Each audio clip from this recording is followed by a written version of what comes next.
Hello everyone, and welcome to a segment of the show I like to call I have far more books than I will ever be able to read in my entire lifetime, but I continue to buy books and spend money that I don't have on books that I don't need at the moment, because every time I buy a new book, I'm filled with a little spark of joy that keeps me going.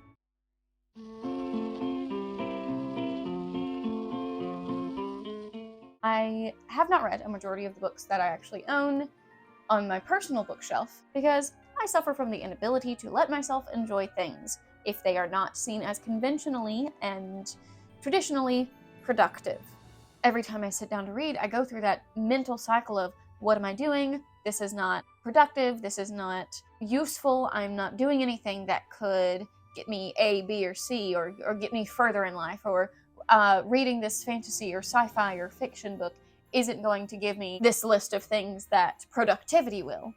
And so I, in a spiral of panic and despair, end up watching hours of YouTube and get more of nothing done than I would have if I had just sat down and read for 30 minutes. We are going into the end of the school year. I have a Christmas program I'm directing, and there's just a lot of stuff that goes on around the holidays, even though there is a break.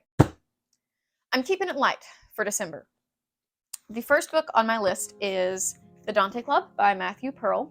It is December 1st right now, so I have already started this, and I have my little color-coded tabs that I like to keep track of, especially when I'm reading murder mysteries, because it's a way that I can keep track of things that I might view as clues, character introductions, quotes that I like. I so far have enjoyed his style of writing. I have two other books by him, The Poe Shadow and The Last Dickens. The Dante Club is set in 1865 in Boston, and it focuses on the first group of Dante scholars in America: Henry Wadsworth Longfellow, Oliver Wendell Holmes, James Russell Lowell, and J.T. Fields. That group of scholars is on the case to solve a string of murders inspired by Dante's Inferno. While I'm reading this book, I'm also referencing parts of Dante's Inferno and seeing if I can find any bits of information in that could help me, along with the scholars, be more informed about what's going on. I think it's just a really fun way to immerse myself in the mystery a little bit more. I'm very, very excited to see where this goes, because I like the writing style so far. He's very articulate in an accessible way, and it is academic but not pretentious. The next book I have is The Killings at Badger's Drift. This is by Caroline Graham. This is a Midsomer Murders mystery, and it is part of a series that inspired the TV show Midsomer Murders, which is one of my favorite TV shows. It is a family favorite, and if you have not watched it, I highly recommend it. John Nettles. That should be all I need to say. John Nettles. Oh, that man. Anyway, so John Nettles, who plays DCI Barnaby in the TV show, wrote the foreword to this one, actually. So I'm very excited to dig into this one of the books that inspired one of my favorite shows. Next on the list is Called Again, A Story of Love and Triumph by Jennifer Pharr Davis. It is about her trek on the Appalachian Trail. She hiked it in 46 days, which means an average of about 47 miles per day.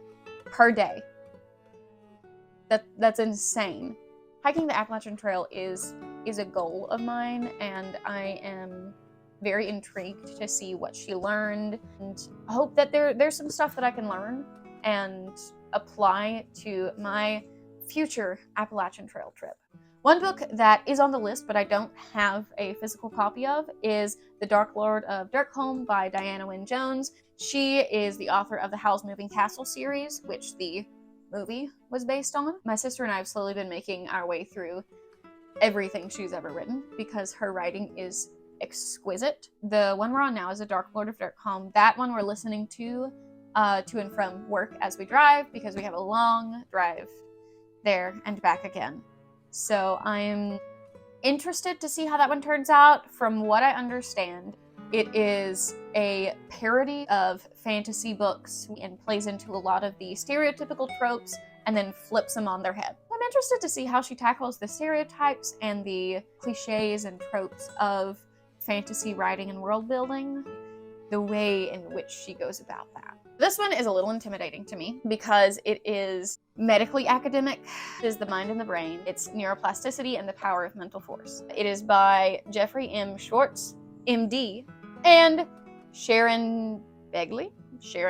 He works with OCD patients and treatment of OCD, and this is about his discovery of different ways to actually help patients that struggle with that shape and change their own neural pathways, which I find absolutely fascinating and I want to learn more about because it is something that I struggle with. I also love psychology and any book about psychology. Another favorite of mine is The Man Who Mistook His Wife for a Hat. This one is personally relevant, so I hope to glean a lot of information from this as I go through it. And last but certainly not least, and one of the ones that I am the most excited about, is Out of the Silent Planet by C.S. Lewis. We've had these books laying around our house. My sister has read all of them and has been begging me for a very long time, please, please, please read the books. And I haven't because, I don't know, wish I had an answer. This is the first book in the Space Trilogy, and it is about